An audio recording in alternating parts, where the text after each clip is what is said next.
God damn.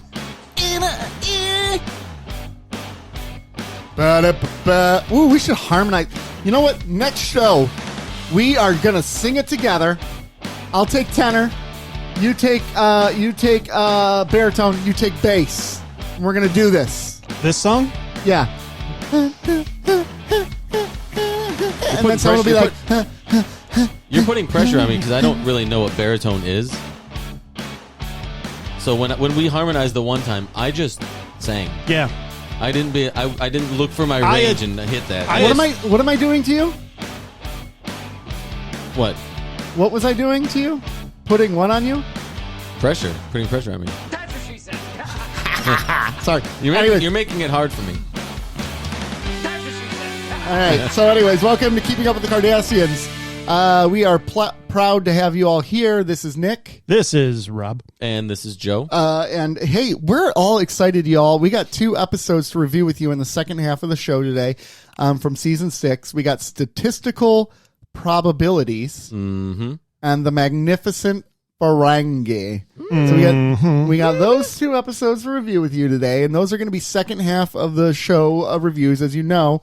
The first half is kind of pop culture talk and, just some other talk as well. And then we take a commercial break. Today we're going to take a commercial break to the lovely bros at Super Media Bros. And then when we come back and we are going to dive into those episodes and we'll give you some ratings of them and we'll let you know how we feel. But before we do that, like we said, we'd like to talk and we like to update you on what's going on in pop culture. We like to update you what's going on in the world. We like to update you with what's going on in the podcast. So, first things first. Big week. It's a huge week. This has been a crazy week for our podcast. It's been a good week. It's been there's been some difficult decisions that we've made as well. So the question is, as you as a viewer, what listener? Well, they might be on YouTube. They might be. See? Would you prefer the harder news first, or would you prefer the good news first? Always the harder. You go with the harder news first?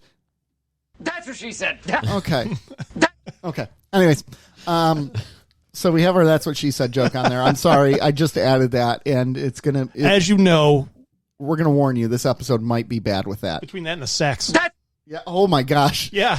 So Rob just let that one play because I love the laughter part. Yeah. Here we go. That's what she said. I love it. Michael, Jan at the end. That's the one where the one where he couldn't say it for like the whole day, or like for a while he was no longer allowed. Like corporate came in because he sent out a bad email about like a monkey. So they're all being held in the hose, and that was the one where he just unkinked the hose. Exactly. That's what she said. Yeah. So, anyways, first things first. You may have noticed at the beginning of our intro, we are keeping up with the Cardassians, and there's normally something we would say. For a long time, it was an affiliate of the Odd Pods Media Network, and then it was more recently a member. We have decided, this has been a decision we've been working on more recently, we've decided to part ways with the Odd Pods Media Network. Yes. It wasn't anything bad, everyone. We want to be very clear about that. We have our reasons. We want our podcast to grow, and we realize that we probably should be on a network that more fits the tone of what we're going for, and a network where we, all right. Pause. You don't have to do that. We want a network that has their shit together, and I'm not gonna. And I know we did. We said beforehand we're not gonna badmouth the network, and we're not going to, because there are some great shows on the network who do amazing shows. I love their shows. Who do some really great work, great podcasts. But as a network, it seemed a bit disorganized for us. And to peek a little bit behind the curtain, it took a long time, longer than what was discussed, for us to transition from an affiliate to a member. Once we did, it just didn't meet our expectations of what we thought we were getting into as a member of a podcast. And we want something more when we're a member. And we do want something more, and that's really what it boils down to. We want to be a bigger partner in a network. We want to be a part. We want, and we realized that wasn't going to happen. We want inclusion. Yes, for our network, or for our podcast to feel included in the network, and overall inclusion in the network. Yeah. We want to feel like our voice is heard, not just because everybody in the network has microphones, right? They got microphones and soundboards, so their voice is heard by their audience. But I want my voice heard by my fellow podcasters. Mm-hmm. And really, those are the two big things. Yeah. So it's nothing personal. I have nothing but love and respect for. I love a lot of those shows. For many of the people that are on. And I want to still network. advertise for those shows if they and will let us. Right. So this will be our one and only time you will hear us discuss why we left, our reasoning, and that we are no longer with the network. Yep. So right now we're looking for a network where we would have, like where our show fits a little bit better, and then we have a voice, a vote with the network. So we're looking for that right now. And we don't know what that's going to look like. Obviously, we're a show that's almost even going through a transitionary time. We're nearing the end of Deep Space Nine. We're a Deep Space Nine podcast. What do you do? So that complicates things. We're talking. I think we go to Paramount and tell them we need Paramount. We get need working on season 10 or season 8 of give us season 8. Give us. We start reading all the Deep Space Nine books that they've released. Exactly. No, live on the air. We're gonna read it out loud. I say we read them and turn this into we reenact the books. Nice. Or we start with Our season own 1. audiobook? No, we start with season 1 and we reenact every single episode, kind of like in The Office where they had the table read of Michael Scott's. I vote Joe plays the intendant. Yeah. What's up? Yeah. What's up? Sup? How you doing? How you doing? What's up? So, anyways, yeah. So we're looking for a network right now. We're going to figure out what we're going to do, but we're also starting to discuss the future of the show as well. It's exciting. We're not going anywhere because, frankly, the world hasn't heard enough from white men. So we need to continue letting the world know our views. Did you see that?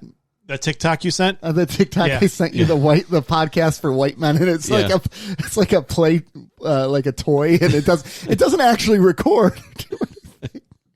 Anyways, yeah. So that's the big show meeting news.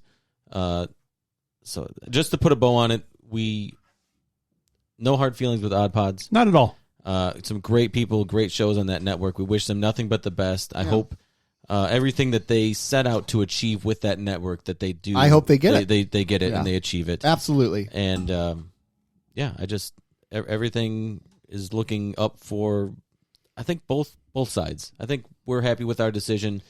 They were happy with. I think I think that they're fine. They're not happy. Yeah, they're okay okay with it. Happy, but I didn't get the impression that they were upset with losing us, which is sad. But I understand. Yeah, it's fine. It's fine. It's fine. It's fine. It's fine. Everything. I feel like the dog at the table. Everything's burning. It's fine. It's fine. It's fine. We're all good. Yeah, we're good. No, so, we're fine. So we put that news out there. So that was our bad news, I guess. Yeah. But our good news, folks, is we had our interview with Will Wheaton last week as well. Yes, we did.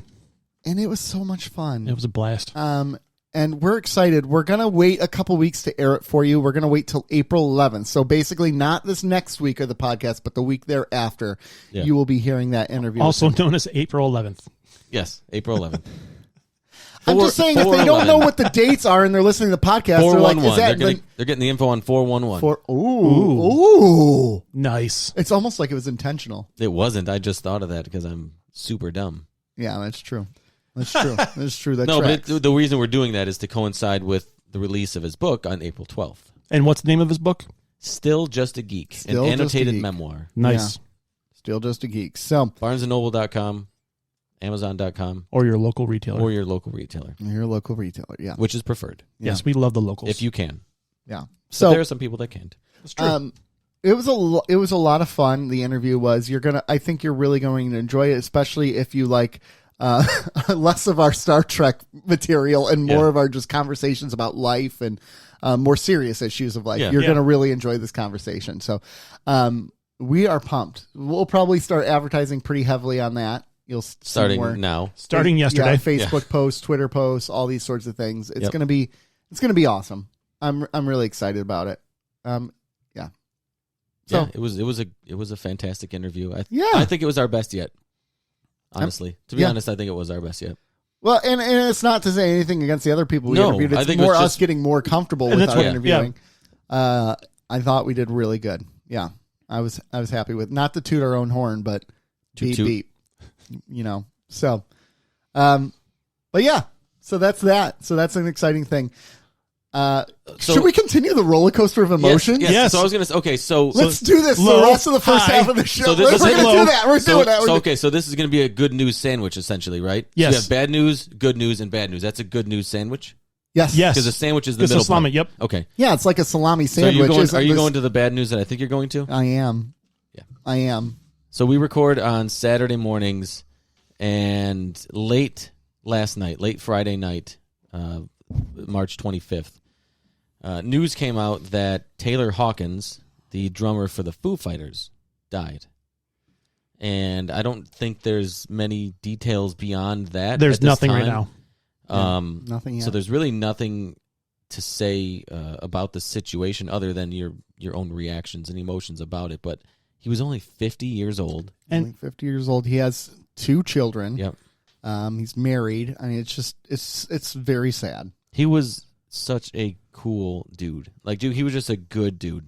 It really seemed like so I just recently started listening to Foo Fighters, and if you've listened to the show, you know Nick is a big fan. Yep. And so to reward his loyalty, I listened to it on the way to Florida when we drove, and watching some interviews with him and things like that. He seems like he's a fun and energetic and just generally, like you said, a good guy. Yeah. And he's a great drummer. Was a great drummer. How good of a drummer do you have to be the drummer of Dave Grohl's band?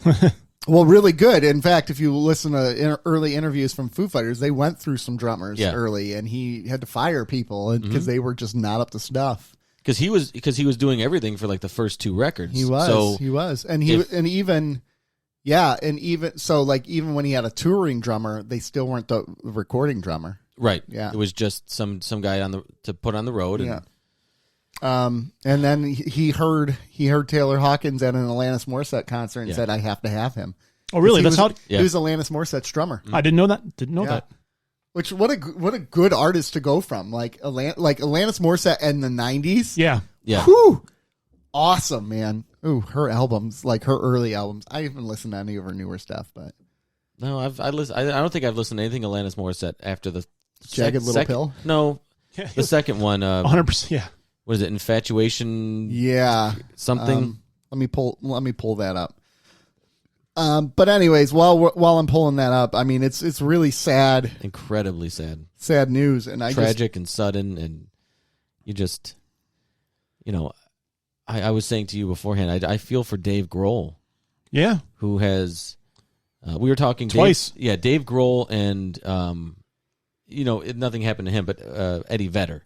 We're talking about these guys who have lived through a lot of their contemporaries passing away at early ages, either self-inflicted or Question mark right now, yeah. long-term drug abuse. And I'm not suggesting that's what happened with Taylor. we Nobody don't knows. know. We don't. But know. I'm saying a lot of Dave Grohl's and Eddie Vedder's contemporaries have died from drug use or self-harm or things like long-term abuse issues, and it's got to be incredibly deflating when these close personal friends of yours keep falling. It's just I can't imagine what Dave Grohl feels like right now. Yeah, it's tough, and it's interesting because I was gonna go see the Foo Fighters right before, like it was right in the middle of it was September of 2020. I had tickets to go to their show in Detroit, and then they ended up canceling, obviously. And that would in hindsight now, the last time I got to see the Foo Fighters was like 5 years ago, and I didn't even realize that would be it. What sucks is It's never gonna be you're the same. you're the biggest Foo Fighters fan of the show, Yeah. obviously. But they were always a band where I was like, okay, they still got it, and I still want to see them live. Yeah. They there are was- an amazing live performer. He has an incredible voice as well. He used to do whenever they would do their encore, he would always come out and he would always do the Freddie Mercury thing, the day Oh, and nice. Yeah. He nailed it every single time. And they would a lot of the times they would do like Under Pressure or something like that, and he would sing it, and his voice was incredible. Very cool. He did a really good job.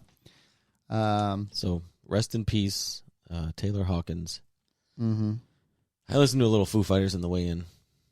I did too. I woke up right before you guys got here, so Yeah. All my life is just such a badass song. Yeah. You know, It's like I'd have to hear it. I don't. all my life I've been Oh, yeah, okay. something Oh my God. never comes, Like- never leads to nothing.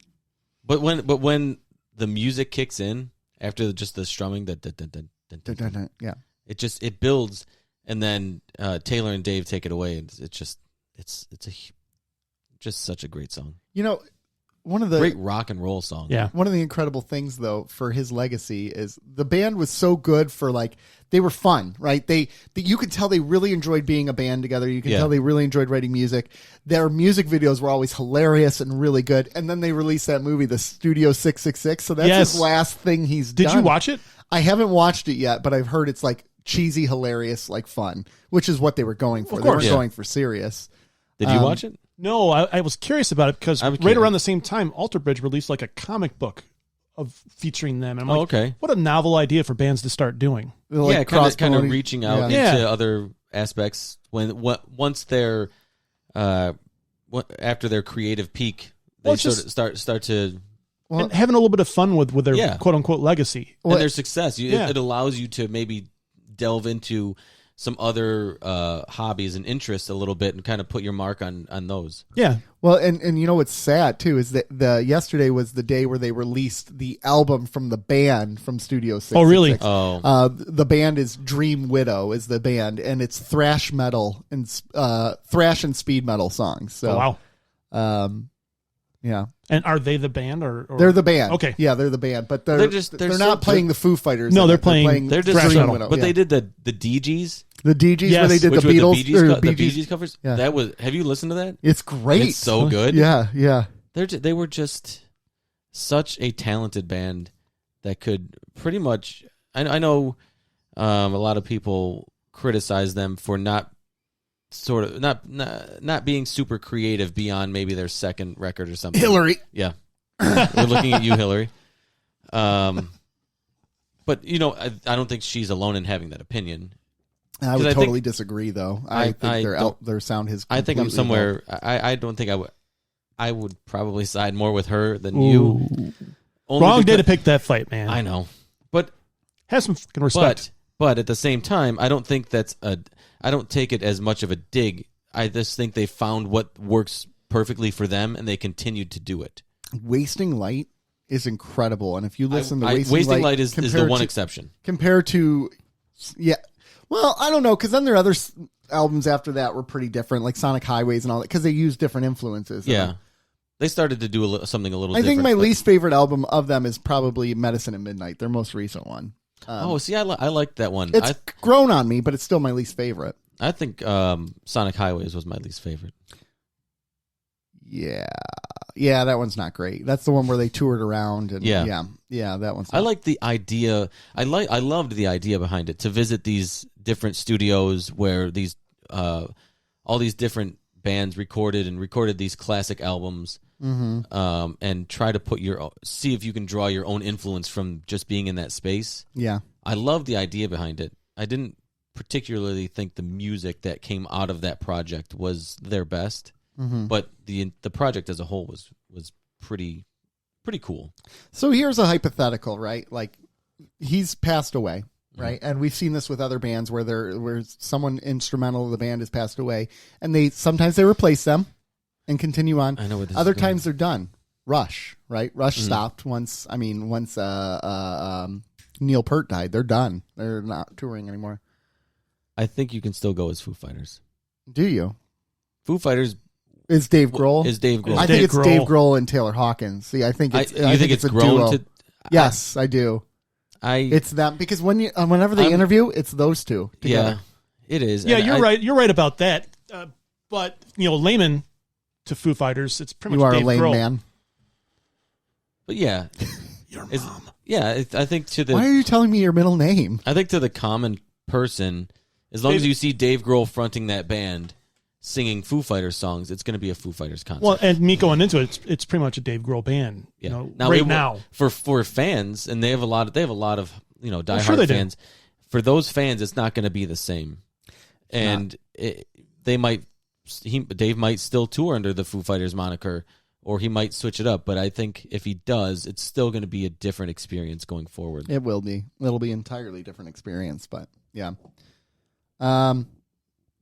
yeah. So there's that. So what if though? What if tomorrow Joe passes away, or Rob passes away, or Nick passes away? Does Keeping Up with the Kardashians continue? Oh, if I die, you guys are it started off with 2 people. Yeah, see? See?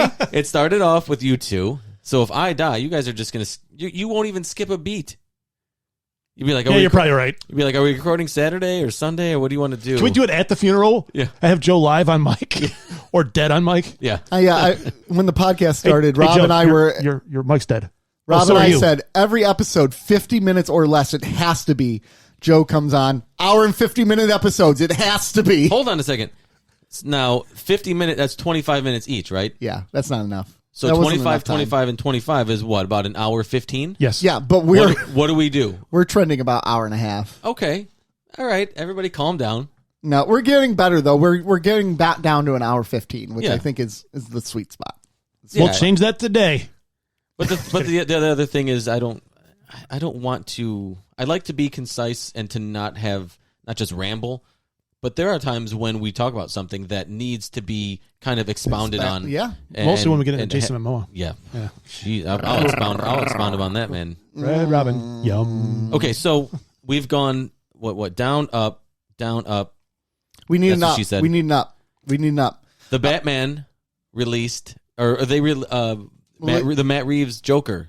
Yes. Clip, the 5-minute More clip. That's an close-up looks of him. Yeah. Reminded me of the Arkham series Joker, right? Like the beat up face a little bit. Yeah, man who laughs, kinda. very Yeah. scarred, very heavily. His hair The is- looks are. Yeah, it's he a looked creepy brutal. look. He looked Yeah. brutal. I like it. I didn't like what they did with the whatchamacallit Joker, Batman versus Superman. Jared Leto. I did not like his Joker. Jared Leto in makeup. That's all it was, right? Dude, Jared Leto in makeup. Is there a point? Hot take. Is there a point where we realize Jared Leto is not a good actor? Yeah, it's gonna be. I don't think it's a hot take. After Morbius. Morbius is getting terrible reviews. I've heard. It's gonna be And terrible. can they stop advertising this movie? here's the It's been thing. advertised for a year. Here's the thing. This is probably gonna be one of the first big L's that Marvel takes. Well, It's not really Marvel, it's Sony. It's a Sony movie. It is. Yeah, it's a Sony movie because it's a Spider-Man property, and all Spider-Man properties run under Sony. Oh, so this is the X-Men thing then, right? Yes. It Which is. got shit all over. Because Venom was Sony too. Yeah, after part 2, it Can wasn't. Sony just back away like Homer into the bush and let DC and Marvel handle the comic book properties, please? Marvel. No, DC's doing better, actually. Peacemaker. DC is still rounding the bases I on still the like grand Suicide slam Squad. that was the Batman. They are still... And Peacemaker. yeah. And Joker. Yeah, Yeah. and Joker. Yeah. Joker was a trip. I like how they're moving. I like how they're moving away from shared universe to just expanded universe. Yeah. Just do a expanded universe. I'm okay now. Your traditional viewer gets confused, right? They're like, "Well, is this Ben Affleck's Batman when he was younger with Pattinson?" I had a friend do that with me when The Dark Knight came out. They're like, "But I thought the Joker died in Batman '89." I'm like, "Are you freaking kidding me?" yeah. How stupid! How dare you? So here's the thing. I obviously in '89 they didn't have widespread internet access and things like that. And even into the Shoemaker films and Yeah, right. But it's were Schumacher.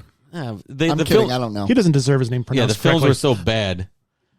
But people were people not doing this? I don't remember people going, is this the same Batman, the same universe? Or it was just, there's another Batman movie. It's Well, like I there said, almost was it last week? it- I said just recast and move on.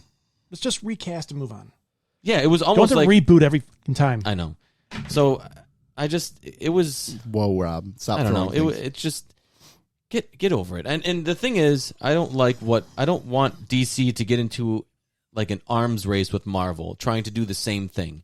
It doesn't work. You're yeah. not going to out Marvel them, Well, they tried that and it failed. and it failed. So they need to They do. out Marveled them with Peacemaker, though. Yeah, that show was But fantastic. that was not something Marvel would do because the language and the Right, graphic the content, violence. right? and So just do your thing, and if you want to have your series that kind of like the Penguin series, I think that has the potential to That's be gonna be another great series awesome. because Matt Reeves did such a great job at setting up that character in that film. I want to know more about. I want to know yeah. more. Yeah, You know how last week you guys were talking about Robert Pattinson and how he's a good-looking dude? yeah, he is. Does Oh my that God, yes. put him in the status?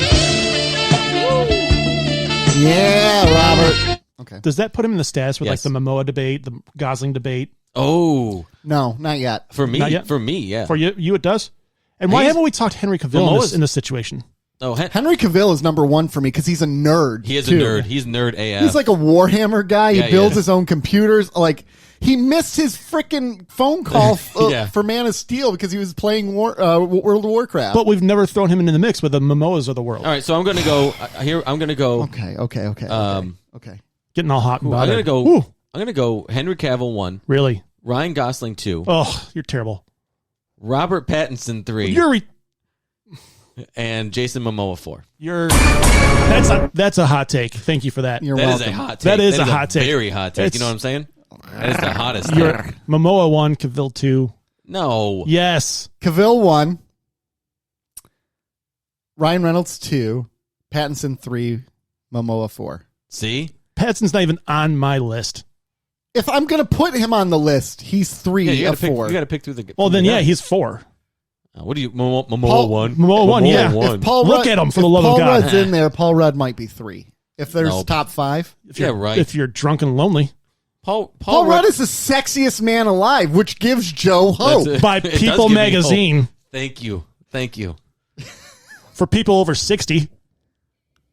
I'm sorry. If Paul Rudd walks in the room and says, "You want to make out?" I'm going to Listen. say, Yeah. I have to ask my wife, but yeah, probably. I'm just gonna say yeah. We're doing it. Let's do this. Let's make this happen. My wife will understand. I think Paul Rudd was a that was a right place, right time because if they reballoted the votes, I think Robert Pattinson takes Sexiest Man Alive. Because of the Batman? Yes, and I'm not. It was a little earlier than the Batman, though, so I don't think he would have. Some No, people I did think it now. that's what I'm saying. I think if they do it now, if they did the vote now, If we voted, maybe. no, I really don't know, think because I don't think Batman is the pop culture phenomenon. it that- isn't. But I think the media push. Which is okay. I It's don't not want as it. fun. That's why. I don't want it to be. I don't want it to be like, oh, you got to see this formulaic Batman movie. No. Yeah. I love the Marvel movies, but I know exactly what I'm getting every Yeah. single time I see Yep. them. I did not know what I was getting with the Batman, and my I- body So loved it. So going back to the Joker scene. Oh, the Batman. Thank you. Ooh. Oh, is that you back there, Batman? Yeah. I'm vengeance. Handshake. I'm going to avenge that ass. And the night. So going back to Yum. the Joker scene, I think I loved it. I don't think it fit the tone of the movie. I don't think that it fit what the film was, but I think you have to take out the scene with the Riddler and the Joker at the end for continuity. If you have that one clip which Matt Reeves left in, I think you almost have to leave the 5-minute clip of the Joker in for context. I think it was a good decision to remove it because visually it resembles the scene where Batman goes to see the Joker the Riddler, Yeah, where he reveals it everything. takes away that Yeah. it takes away So the visually it was very similar. So that's a good bad point. idea. Yeah. Yep. It wasn't needed. There was nothing needed in No. there about it. But did you guys notice the little thing in that? You have any idea what I'm talking about? So he hands him the paperwork, right? Mm-hmm. And the Joker flips through it with a paperclip, gives it back without the paperclip. Oh, I didn't notice that. Okay, I think Now, is that I something think you that- noticed, or is that something Yeah, you read? I saw that all on TikTok and Facebook and all. Dude, I think that's just an oversight by the. Do you? Did Do you though? Did Yes. you watch Lost? Have you gone to the Did you website? did you watch the show Lost in real time? No, Okay, exactly. Yeah. If you, do you know what I'm I getting feel like at? I I know was what you're just talking about. insulted. No. So But that they did that in Lost. Lost Couple times. Nothing was almost nothing in Lost was a mistake. So every book somebody was Every reading, nuance. every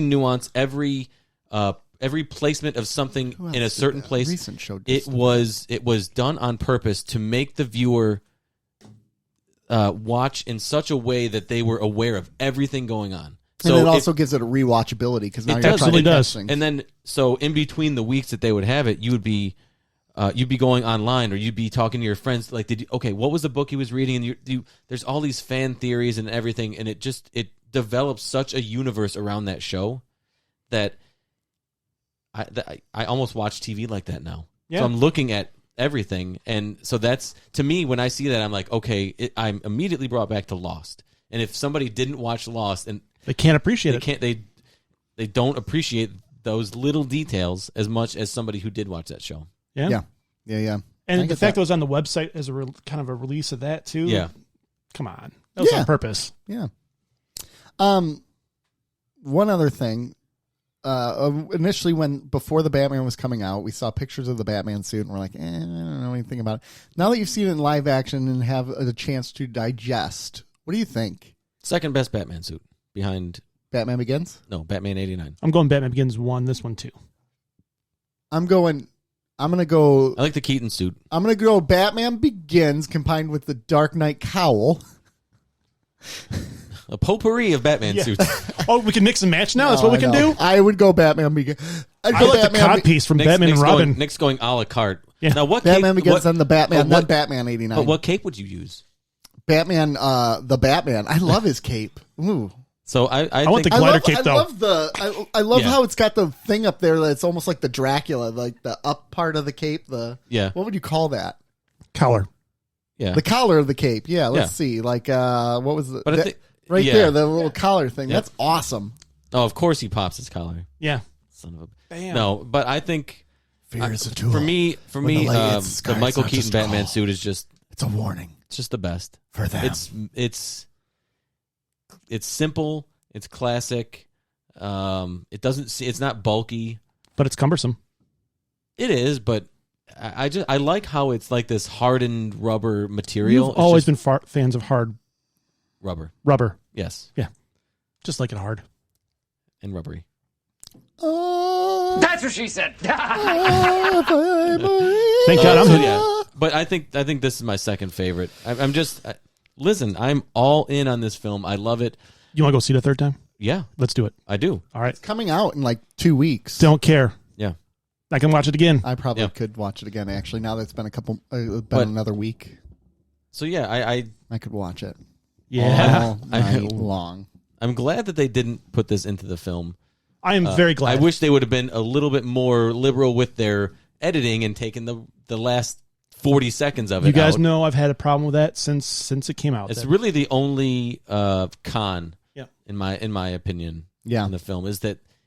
And I was talking to one of the guys at Super Media Bros about it, and he said that he liked it being in there, and it didn't feel. I can't get on board with it. It didn't feel right to me. it served no purpose. It took away. Yeah. It made it more cartoony. I've talked about this, and it He's- wasn't needed. Yeah, I think his terminology was like it felt like the final page or the final windows of a comic strip, and I was like, not really, because I don't know. Maybe I guess I could see that. I Because mean, maybe that's a good point, but because as the a point, film, yeah, it is. Yeah, it is a comic book movie, but it's not a comic book. The point of the comic book is to get you to buy the next issue, right? Right. Yeah. So they're going to tease what's the next story we're going to tell, and I think Matt Reeves did a good enough job teasing what he could potentially do with this series without that. that being said, I hope it's not the Joker. Hope they give him a little bit of a rest. I do too. I think they. I think he could be the third one. I think Yeah, I think what and in he fact, could do is you build towards it. another thing like this where there's just multiple small. Yeah, but you don't give. It's not a Joker film. He's but the Thanos of the and universe. he's there. in it. He's almost like a Hannibal Lecter, where he goes to interview him, and then the third one he becomes the big bad, and then this is where the Joker figures out that's Bruce Wayne, because from their interviews and their relationship that they had, and Yeah. and then that creates the big dynamic. I don't know. Anyways, well, we've done bad, good, bad, good. Now I think it's time for a commercial break. Give me Yes. 1 second. I want to piggyback 1 second on your Foo Fighters covering the Beatles and all that other stuff. Yep. Did you guys hear Tremonti covering Yes. Sinatra? Well, from with you. Sinatra's band. Yeah, it sounds. Holy Just like crap! And it's all for charity too. So he's doing a whole album of covers. Never thought he would sound just like Sinatra. I mean, really just impressive. Like Frank Sinatra. It is. It's really impressive. I thought for sure he was lip syncing like to Sinatra.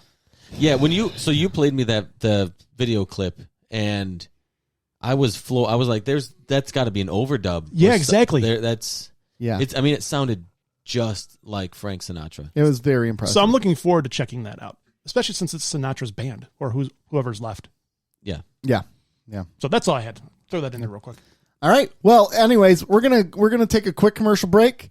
We will be right back. Hear this word from Super Media Bros. I'm Midnight Agent Raw. And I'm Okami. We are the Super Media Bros podcast. And each week, we give a comedic take on all forms of entertainment, such as movies, music, video games, television, and much more. So put your shades on and listen to us on Apple Podcasts, Spotify, or wherever you listen to your podcasts. Shades on. We're off. We are back, everyone. We got 2 episodes to review today. We got Statistical Probabilities and the Magnificent Ferengi. We're going to start with Statistical Probabilities. Dr. Bashir has volunteered to treat 4 augments who are just like himself. Basically, he realizes they're bored, so he gives them information about the war with the Dominion, and they start running models. Turns out that their opinions are pretty solid. Until later on, they run a model which said the Federation's going to lose the war, and the best thing that they can do is surrender. Bashir gets all on board on it, and tries to convince Cisco, and Cisco's like, dude, even if we lose, we're not rolling over. That's not how we work. And he ends up kind of agreeing, but the augments decide to try to sneak it to the Dominion anyways. They don't get away with it. Bashir stops them and basically says, look, if I could stop you, if I'm one person who can stop you, that tells me your statistics maybe are off. And they're like, yeah, you're right. And then that's the episode, essentially. Yeah. Yeah, in a nutshell. In a nutshell. Yeah, you might have did it in 30 seconds, too. I might have. And, that review sounded like I wasn't interested in the episode, but I enjoyed this episode. What? So you didn't like it at all? Not really. Really? I didn't love it. I didn't love it. I thought it was just a peculiar episode. It was a peculiar episode. I thought Dr. Bashir was written differently. Like, even the way he was talking to O'Brien, like, he's like, yeah, I am better than you. Yeah, you guys are boring to me. It got stuck in his head. That's why. But that's not him now. He's grown. I think it was because he was around people who were kind of not like him, but as smart as him. And he totally bought into it. Yeah, he leaned hard into the maybe it's not a bad idea to have us all be augments, except for they have lack humanity, which it was, I guess, exhausting was this episode. Oh, was tired. I get that. Because it was like, it was like they were all on the spectrum. Like all these. Well, they were. That's the point. So it was just exhausting. All their behaviors was like, oh my God. Like, it was so much. I can agree with that. Which I don't see as a negative to this episode. I see it as a positive because it was written and performed pretty well to give the viewer that sort of feeling of being there with them. So I don't see it as a negative, but it was a bit taxing to watch. I was like, I had to pause it a few times to get up and get a snack, and I'm like, okay, definitely a money saver episode too. Because there was it was very much in the bubble. It was basically in that room most of the episode. Yeah. I had some problems because you're right. It was almost like they were autistic or they were on the scale. And I don't know if this episode gets made today because it felt very insensitive to stereotypes. Yeah, I think they were like stereotypical caricatures of what you would think. Oh yeah. No, I will say the one character, what was it? His name, the guy, Jack. Yeah, Jack. Right, Jack. They did a good job making him autistic because he would not look in the eyes of people. He would always kind of look away, and like he was very, kind of. He had his mannerisms, he had his repetitious. He played it really well, but like the inclusion of like, oh, here's a very hypersexual Lauren. What does she do? She just lays on the couch provocatively the whole episode. Yeah, I thought she added That nothing. was weird. I agree. I didn't really need her. Was she gorgeous? I thought she was pretty gorgeous. You did? You did? Nah. Yeah. Like here, No. I think she's gorgeous. No, I'm good. I think she's gorgeous. I don't know. I just wasn't. She didn't do it. There was no draw for her. I didn't know. She added here nothing. she's terrifying because she looks She's like holding the a video Joker. game? Huh? Is that a VHS tape? That's Turbo, the Power Rangers movie. She was in it. Her career has really. She might be holding the only copy She's not sold. bad looking. She's pretty. No. She's no Jason Momoa. Exactly. No, God, no. Come on. Well, he's number 4. So, anyways, Freak. her character felt unnecessary. Very, very. Actually, you know what? Most of them felt unnecessary. Minus. I like the chubby guy. What's his name? The guy dancing all the time. Yeah, he was fun. Yeah, He was like, I don't know. He was just like, I can't remember if this was done as a one-off or they planned on Patrick, bringing them childlike Patrick. Yes. He was Yeah. like a kid. yeah, That's he what- was. He was, and O'Brien made him cry. Oh, I know. Brian. But he Oh, called. that was a cool scene Yeah. though, where they're like, "It's not even broken." He was just Yeah. coming to get He you to misses come his play with friend. him. He I wants like you it. to play. That was pretty cool. But it just, I don't know. It was. I agree with you. I thought the woman, the way that they wrote her just wasn't. They could have done something different with her. Just because she's a woman, she doesn't need to be Agreed. seductive or sexualized. This is also a product of '90s Yes, writing. this is 90s right? writing. But at the same time, even if you're going to write her like that, at least put her into the plot a little bit more instead of just she's laying on the couch the whole episode. There's a reason for her to be there. Right. Yeah. Even the really shy female character had a plot point. She was integral to the She plot. saw at the some Catch Us All point. White. Yes. Yeah. Here's the thing, though. So part of their argument is these people can't function in society. The hypersexual one would thrive on Ryza. Yeah. Yeah, she was. She would have been She had an just awesome fine. career. So, like, Yeah. that's another reason why that was dumb, because it's clearly they were writing this to, like, for sex appeal. Yeah, we right? need Oh, to we- engage our male viewers. Yeah, so it was a dumb, unnecessary thing. It's cheap. It's cheap to do to women. It's really reflective of the '90s. So that was unnecessary. Did you think that this? You said that you don't think this would have been made today. It would have in been this- made in this- today, but differently. Differently. You don't, because I didn't think it was other than the hypersexual Well, that would get character made today. I that think, would definitely still. get made today. But I didn't think that they were too disrespectful with I their don't think they were disrespectful. with They're their very with their stereotypical though. portrayals. I think the biggest difference was you'd probably get actors who actually are autistic, or like.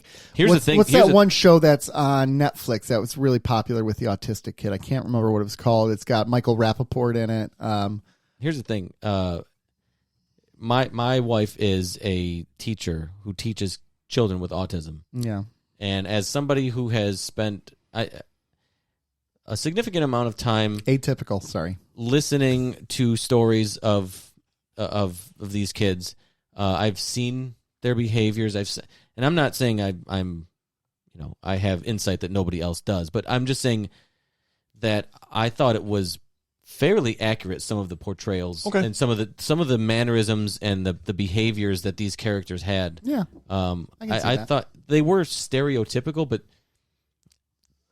that's kind of the true element of it. Is There's some truth in the stereotype. there is some truth to it, and you can't be. I don't know. You can't be too. They're trying to paint with a broad brush, but not step on anyone's toes, and I thought they did that fairly well by at least to show that they were, that they had something going on without. I don't know, without being rude about it, I guess. Yeah. So I didn't think. I thought these characters could get cast and played almost the exact same way now that they did then. Okay.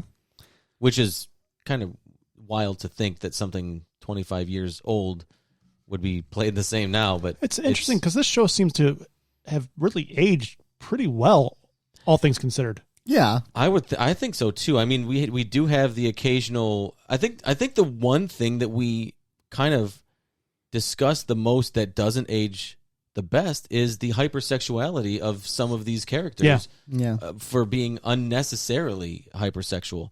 Other than that, I think they have written and cast a lot of this pretty great. Yeah, the cast especially. And you're right. It does age incredibly well, considering it's 25 years old. Go back to other shows that are around this time frame. They don't age well. Not at at all. Mhm. No, they don't. At all. They don't. So what do you guys think of the dinner debate where the crew was all debating the benefits or the lack thereof of the augments. Oh, I know. And they're like, we're not talking about excluding them. We're just talking about limiting their ability to do things. I thought that was fun to watch, that they all had that nice little sit down talk, and they actually had that engagement about it. I thought that was fun and to then watch. Worf being like, Bashir's like, well, does this mean I shouldn't be able to be in Starfleet? Well, you're different. What makes them different? It's because they have a relationship. So when you're able to separate yourselves from them, it's really easy to make snap judgments about a whole people. But he's also not hypersexual or childlike. So anymore. But to me, that's what the on. What the spectrum is, right? You have somebody at the low end of the spectrum who is probably like Bashir, right? Who can function in society. They're on the spectrum, but they can function in society normally. They have all these social cues that they pick up on, right? Yeah. But then you have somebody maybe like Jack, who is probably higher on the spectrum, intellectually is probably there with Bashir, if not more. He probably tests. It seems like they were more than Bashir. Yeah, he probably tests similar. Bashir hides it, though. But even when they were trying to solve problems, he was behind them. Like when they were talking about the Dominion War and the statistics and the Ketchel White find, he was behind them. They were coming up with answers way before he was. They were. That's true. Although they did have they basically had a think tank. Yeah. So. Well, he was in the think tank. Yeah, that's true. Kind of, but he's not like he's these not are used four to him. people who've spent their time together. Yeah. They're used to each other. So, but I mean, he is a little different in that that's the thing with being on the spectrum is it's not a black and white thing. There is sort of a case by case situation. So you're not going to put Jack into situations that you would probably put Bashir in. Right. And there's probably situations where Jack would be fine to be in that. What was the other guy's name? You said Robert or it was the childlike guy. It was Patrick. So, everybody is different. So I don't think it's almost like you have to judge and evaluate these things individually. Yeah. And to me, I wouldn't like at the dinner, I wouldn't paint like either you're keeping them away or you're integrating all of them. I think it's not an all or. Yeah. Some are easier to integrate and you can do that rather quickly. And then you can maybe work on doing the B level, the ones that the people that are maybe a little more difficult to integrate. And we see the cons of that towards the end, right? Because they've taken out the human element. They've taken emotion out of the equation, and they're basically ready to make the Federation surrender. And then here's the people in the Federation, here's Bashir calling Sisko stubborn, right? Or prideful. It's not about pride. It's like there's a million reasons why this war could go a different direction. Just because some people made projections doesn't mean it's going to happen. Right. It's just kind of like with NFL players during drafts when they're like, oh yeah, their stats are incredible. That doesn't mean they're going to be guaranteed to be great players. Right. There's a million things that can happen. How it translates and everything. Right. Yeah. That was interesting. The idea of integrating these people into Starfleet intelligence was really a fascinating play in there. And I like that they had a Keeping Up with the Cardassians roundtable discussion in the show. I know, it was nice. Yeah, they really. I was thinking, I'm like, oh, this would be like a question Nick would ask on the show. Yeah. Well, the question of the episode really is: let's say they went to the future and they knew that surrendering would save 900 billion lives. Would you do it? So here's another question. Maybe does it save 900 billion lives? But what is the quality of life for those 900 billion people who live? Well, yeah, because we already established that Wayun said wipe out Earth. So there's 7 billion right there. Yeah. Well, at that time, it's probably like 20 billion. Oh yeah. It's probably massive. This felt a little like there's the show I watched this last year that was on Apple TV. I think I told you guys about it. It was called Foundation. And the whole point of the show was there was this guy, his name was Harry Seldon. He was this very famous scientist, mathematician, and he invents this field called psychohistory where he can project 1,000 years into the future what's going to happen with the world. And they live in this empire, and he's projecting that the empire is going to collapse. And because of the collapse of that empire, the world is going to be thrown into absolute chaos. So he's like, we need to start preparing for the end of the world.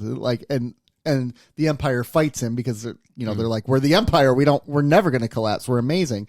And this is very similar to what's kind of happening here. Like, is it do you ignore what you see as writing on the wall, or do you, like, if it means you're giving up a quality of life, right? The Federation would have to give up a quality of life. To ignore the writing on the wall basically means we're going to be in war for a lot longer. We might lose. Or do you look at this and say, crap, we should just give up and surrender and yeah, things are going to suck a little bit. To live that way. Yeah, it's going to take us 400 years, but we'll overthrow the Dominion and we'll win. I think the fact that life is so short, everybody wants to make decisions that will impact them personally, right? So you want to make everybody wants to make a decision that will they'll either reap the benefits of it or it will have some sort of impact in their lives, right? In their lifespan, Yeah. Right. So you're making these short-sighted decisions when the correct decision might be to surrender, and in 400 years, things are going to trend back upwards. But those first 400 years are going to be tough. Well, I don't want to make that decision because my life is going to suck for the rest of it. And then my kids' life is going to suck. My kids' life are going to suck. And my kids' are going to suck. So it's that lack of long-term vision that is part of human nature, because everybody, it's almost like how does this affect me? And not in the that's a very American thing to say. How does this affect me? How does this decision affect me? I mean, like, that's a very human thing. It's a human thing, yeah. It's not selfish, but it's along those Not veins. selfish, but it's like, what does this decision have to do with my timeline? Right. My timeline's going to end in 70 years or however many years. There's another 330 years of absolute garbage that the next 2 or 3 generations are going to have to endure. I won't even.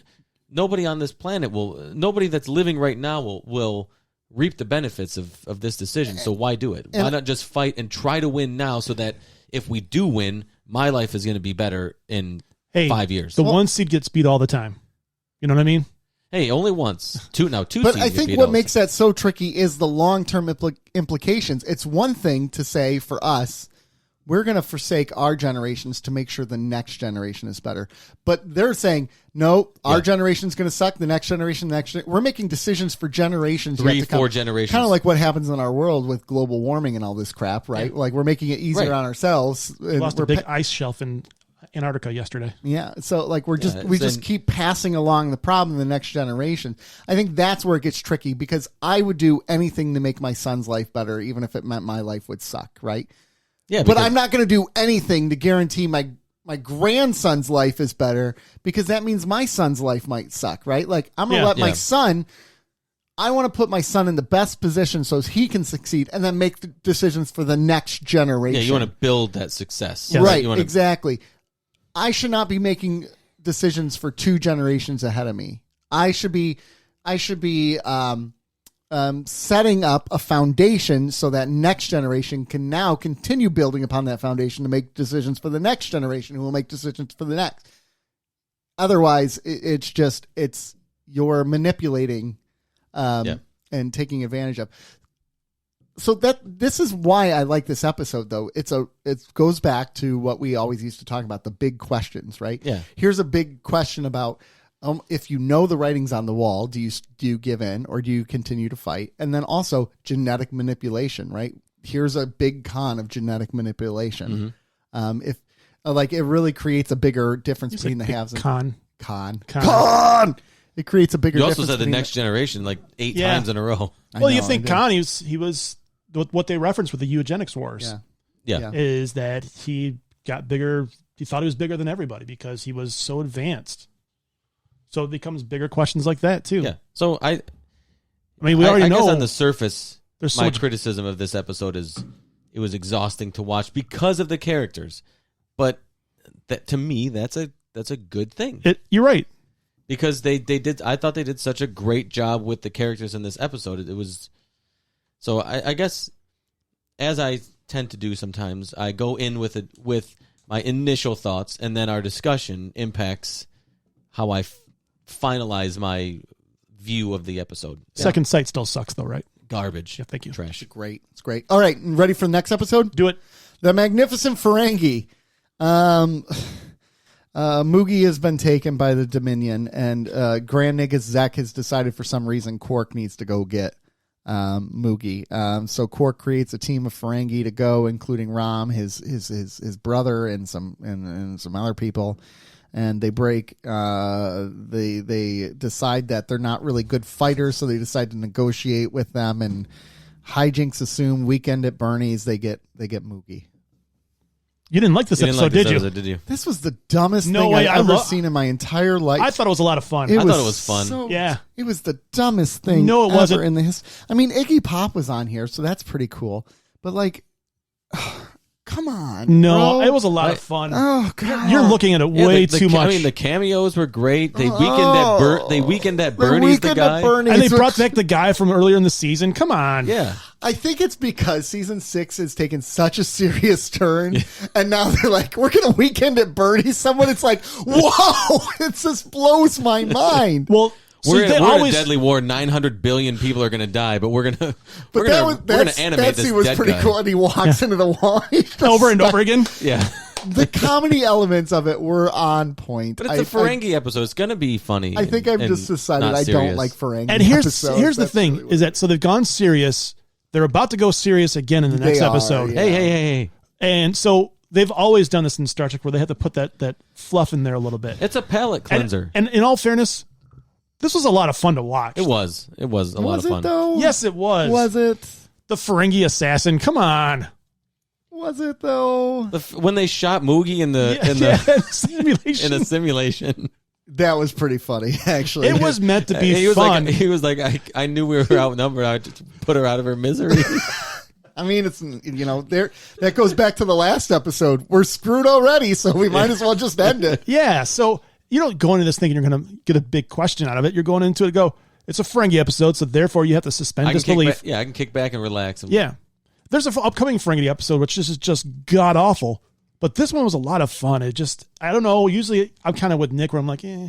It was almost like a Ocean's 11 type of episode. It was We're putting together our team Yeah. to go in, and It was Magnificent 7, essentially. Yeah. But with Ferengi. Right. Yeah. So I don't know. Per usual, Nick's wrong. I like my show. Nick hates fun. Yeah. I like Star Trek to mean something. This episode meant nothing. It meant they got Moogie back. They got Yeah, Moogie back, Moogie. and I guess it showed that And they- Ferengi are yes, they're not fighters. Yeah. But they are masters at negotiation. Yeah, they sold they traded a dead guy.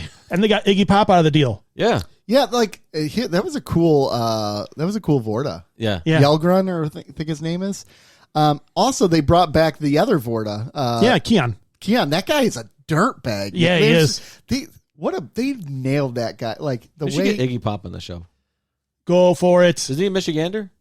I don't think he is. I might be wrong, but But Save me, it was- Google. it was a B character episode, which what other show can do that where they have one of the main cast in it pretty much the entire episode. right, exactly. No main cast. Quark is main cast. He's considered main cast. Okay. Yeah. Okay. Born in Muskegon, Michigan. Oh, was he? Yep, I thought so. Sold. Ugh. So you guys know the story about him coming on? Ira Burr is just a huge fan of him. Oh, see, I didn't know the story. Yeah, and that's pretty much the end of it. Is that he Hey, that's all you need. He's been trying to get him on for years. Ira's got pull, so Yeah, right. Yeah, I don't know. It just I thought it was fun. It was, we've had the 6-episode arc that was super serious. Then we've had a couple episodes where it's like, okay, take a breath now. We had the episode in these two where it really made you think. One was right? doom and gloom. Yeah, it was doom and gloom. It was, we're going to dip our toes back into the war scenario, right? That's still going on. And they're maintaining that in both these episodes. Yeah. And I just after the Bashir episode, I was like, okay, I'm glad it was just kind of a not throwaway, but like a thoughtless, a mindless episode. I don't really have to think. I can just kind of enjoy it. Right. I can evaluate it for what it is. I don't have to. Okay. I don't have to think critically. And then hopefully, You're good at after that. this, maybe we can get back into the war and And Rom running around hitting the walls, not hitting a damn thing with his phaser. Come on. yeah, it was fun.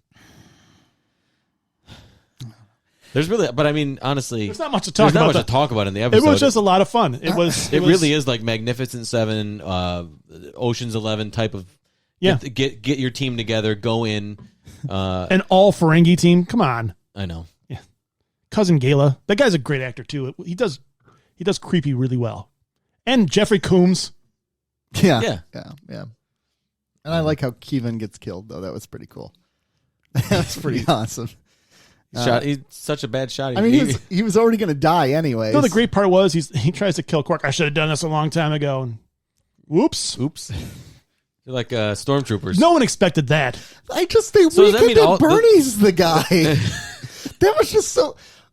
That was the best part. That was the best part. That was the best part, but it was the worst part all at the same time. And they left him in the corridor as they left, just walking into the wall over and over again. That's fantastic. It was pretty fair. Are you not a Weekend at Bernie's fan? No, I'm not. That is oh my God, that's classic cinema. I mean, they remade it. They did a second one. Yeah, Weekend Birdie's 2. When he's not really dead, you don't kill off the character. You can do multiple. They should have played some music in the background when he was doing it. God, Weekend at Bernie's was so fun. It was fun. The first one was really good. He doesn't like fun movies. I can see that. Yeah. I guess not. So anyways, that happened. That episode happened. I don't know. I thought it was fun. Yeah. Actually, I knew one of you guys probably wouldn't like it. I'm like, who is not going to like this episode? Yeah. Does it surprise you that I didn't like it? A little bit, actually, because you've liked some shit. Yeah, Battlestar Galactica? Yeah. Never heard of it. You can't say yeah and then never heard of it. Well, you've betrayed yourself, sir. Wait, why am I the one bringing up Battlestar Galactica? Never heard of it. Because there's nothing. Again, there was nothing asked in this episode. It didn't need to. Yeah, it didn't need to. We had such a rousing discussion on the previous episode. So are we rating them? Are we going right? We should just find a way to talk about this for another hour just to piss him off. Just really get into I mean, I guess we could rate because it was fun. It was a fun watch. There wasn't a whole lot to talk about other than the comedic moments we've already talked about. The acting was solid too. I mean, I'm not going to take away from it's. I guess acting I would put in quotation marks because it's Ferengi, so it's not. It's just being absurd. Again, I'll make the argument Armin Shimmerman is the best actor on the show after talking to him and how he plays Quark. Yeah, I think. I'm sorry, man. He's lights out. Yeah, if you get any amount of time to talk to Armin Shimmerman, it does make you realize he was one of the better actors on that show. He was. Yeah. To go from, his personality to all Quark. the way to Quark and to pull it off seamlessly. Yeah. Is pretty fantastic. Yeah, it is. I would have liked to have been in that screen test when he was auditioning for the role. I wonder if is that out there? I wonder if DS9 screen tests are they don't circulating. Back in the day, internet. they didn't really release a lot of behind the scenes stuff. No, they not didn't. even on like DVDs and stuff. Star Trek, they always no deleted scenes, like none of that, because it was Really? like with the movies. Yeah, you might get one or two, but they always wanted to. It's the canon because Star Trek fans love their canon, and anything extras takes you out of that canon. You know what though? There was screen tests. When Voyager, they had screen tests for the other because it was going to play Janeway, and they needed to release it to try to hype it up to show that Jane. I thought she was good as Janeway. Yeah, she wasn't Kate bad. Mulgrew was really good. Yeah, in that role. Mulgrew was definitely better. Janeway, the name of her Janeway. Janeway, I like it. Let's rate them. Yeah, statistical probabilities. If you're going to rate this one on a scale of 1 to 10 for episode 70 of our podcast, I'm going to go 7.0. 7.0. Wow, you almost spilled my coffee, For bro. episode 70. Well, getting to that button. I'll go with 7.0 as well. I like I like the questions it asked. I like what it was representing. Full disclosure, I came in you did. probably giving this a 6. Really? Because I gave it a 6. I was probably going to give discussion- this actually a 5 when I started. But the discussion was so engaging, and it made me think about the episode a little bit differently.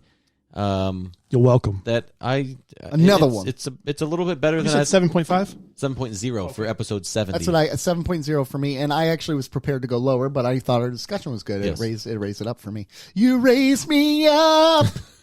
You are no Josh Groban, sir. You raised me here up. You are no Elvis Groban either. Is that going to be on our Smeagol? Smeagol. Is that going to be on our Toy Time with Joe album? What? You rate? No. Yeah. Jeez, no. It's like, remember Into the Spider-Verse where Spider-Man had his whole album of songs? Like, Yeah. yeah, we need that too. Chris Pine was Spider-Man in that one. You mean Chris Fine? Chris Pine. He good looking man. All right. He's not even. I wouldn't take Chris Pine over any of the 4 that we had mentioned earlier. Oh, no. God, no. I'd take him over Momoa. Oh, my God. Momoa doesn't do it for me. He's dirty. Yeah, he is. No, he's like literally dirty. Okay. I don't know. He just. I like my doesn't- men to smell like See, lilacs and elderberries. don't- What do See, you? why do you think he's don't dirty? Even, yeah, Why you do don't you even think know what he's he dirty? smells like. Look at the man. Can you make assumptions and smell when you look at people? No. Yes, you can. Okay, so I don't think he famous- smells. I don't think he smells at all. I think, come on. He You want to does- heard something about his BO. I will say he does look sweatier than the other Sweaty. 4. Yeah. There are 3, Thank God. but I think it's If just we're because. oiling him up anyway, sweat, who cares? Oh yeah, grease that bad boy Yeah. up. I don't want you to get sunburned, Jason. So let me. You just applied it 5 minutes ago. Hey. We gotta work it in. Yeah. That's not. You don't need to work it in there. Whoops. Hey, you never know. I'm adding So- to our episode description as we go. And our episode ends With us applying in a lotion typical to- fashion. Our episode ends with a discussion on whether or not Jason Momoa smells good. I'm telling you. I'm I'm telling you, he does. I'm gonna go out and say he does. Here's Your the thing. little perception is wrong. I think. I don't care. I what think you he think. smells good. I think it's offensive that you Yes, you say thank he's you. dirty. Yeah. The hell's Is wrong it with you? because he- Offensive? Is it because he looks different than the other 3 on Oh. Shut your face! I think we're coming onto something here. Look at young Momoa. Okay, Look O'Brien. at young Momoa Keep in the his list? Okay, 20s. Nick O'Brien. Yeah. He looks like a Cardi. No, stop it. This is not. I will say he does look sweatier than the other 3. But that's perfectly fine. It's 'cause he's He- working. He He's- also yeah. looks Yeah. beefier. There's a reason he's sweating. Yeah. Sweating to the oldies. Nick is just wrong again. So on Patreon, we have a 2, 5, and Wait, wait, $10 wait, wait, tier. wait, wait. We didn't even Second rate episode, we didn't man. rate the episode. What the hell are you He doing? doesn't even want to rate the. He wants to get out of here so Yeah. fast. We have to go to the bathroom because we're talking about Momoa. The Magnificent Ferengi. So our discussion of it actually brought the score down. Are you? How? Oh This God! is a 4. Can we get rid of Nick? This is a 4. We're taking applications for hosts. This is Yeah. a 4. I'm gonna give it a 5. See? Oh, come on, bros. 5 is average. I wouldn't watch it again, but Is 5 average? between No, 1 and I 10. think it's a little bit below. I think 6 is probably average. Really? Between the numbers of 1 and 10, Would 5 you is say average. 3 is average? No, 3 is insignificant. Yeah, 3 is not great. Is 3 a big score No. or a small score? It's a small score. Hypothetically, if I gave it a 3, 5 would is you a- think less of me? Your wife would. All right, I give it a 4 though. So a 5 for you. What did you give it? I give it a 6. Fuck you both. Wow, language, sir. How dare you? I think it was a lot of fun. I'd watch it again. Okay, I But think to your point, yeah. I think it'd be a fun escape. Okay, I can see that. Now, to me, the difference between my score and your score is, I said I wouldn't watch it again, and you said you did. If I thought that there was a rewatchability to it, I probably would have given it a 6. Okay. Because the content was enjoyable. I will watch Enough. Keon walking into those walls over and over. In fact, I'm was gonna put it on a funny. loop. That was funny. Yeah. That was pretty funny. I'm gonna see if they have it. What?